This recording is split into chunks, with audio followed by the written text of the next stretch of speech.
Hi, welcome to another episode of 5 Business Rules. I'm Nicole. And I'm Monica. And today we are talking about the GDPR. Now, you've probably gotten a lot of different emails saying that people are updating their privacy policy or consent, so we want to make sure you know exactly what the GDPR is. Yeah, it feels very confusing because it feels like it just kind of appeared out of nowhere. Right? And it's this nonstop email, so you log into an account and you see a notice and it's like, oh, good Lord, am I going to get a lot of trouble if I'm not following the GDPR? And that's a good question because a lot of us think, and I will tell you, I went, I don't have customers in Europe. It's not a big deal, right? Who cares? Yeah, maybe a little bit. So let's say first and foremost, who does it actually apply to?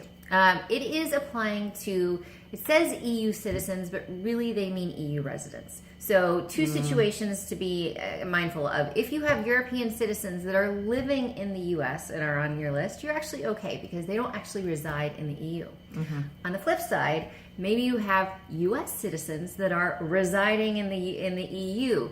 Somebody's abroad for a few months, an expat or whatever. Mm-hmm. In that case, it does actually apply to you because they are worried about physical residents in the EU and their protection. That's an important distinction. It is. Good to know. So what is it, right? The GDPR actually stands for, and I'm going to read it, General Data Protection Regulation.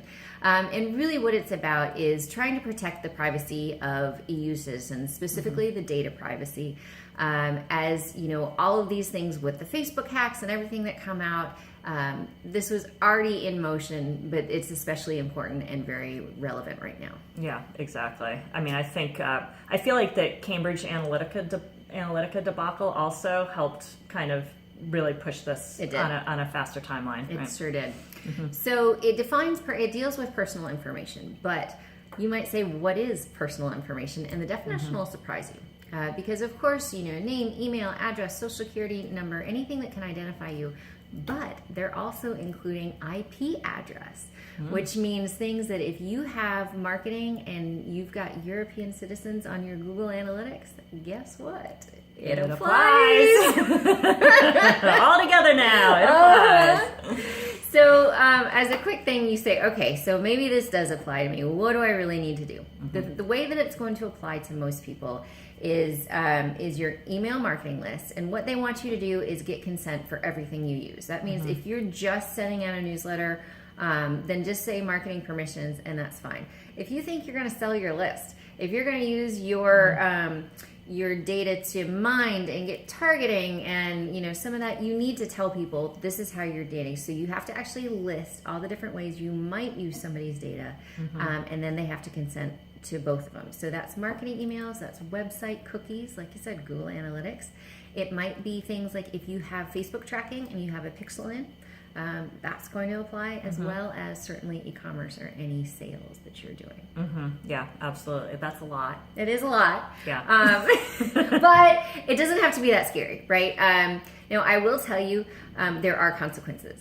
Up to 20 million euros or 4% of your revenue, whatever is higher. So even if you're bringing in 100K, you could get a $400 million or $20 million fine. That's not good. But the EU has also said they're not out to make a huge hardship for you.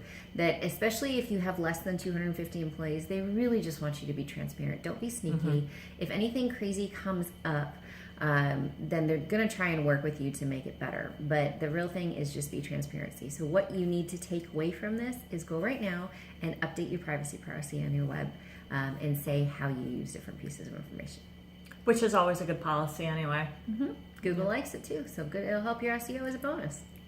So that was a scintillating discussion on GDPR. But you know what? Even though it's not sexy, and so many parts of owning a business, as we all know, are not sexy, but they're so important. It's just important to be on top of this stuff so you're doing everything properly, because who wants a $20 million fine? Exactly. So have a good day, and we'll talk to you soon. Bye. Bye.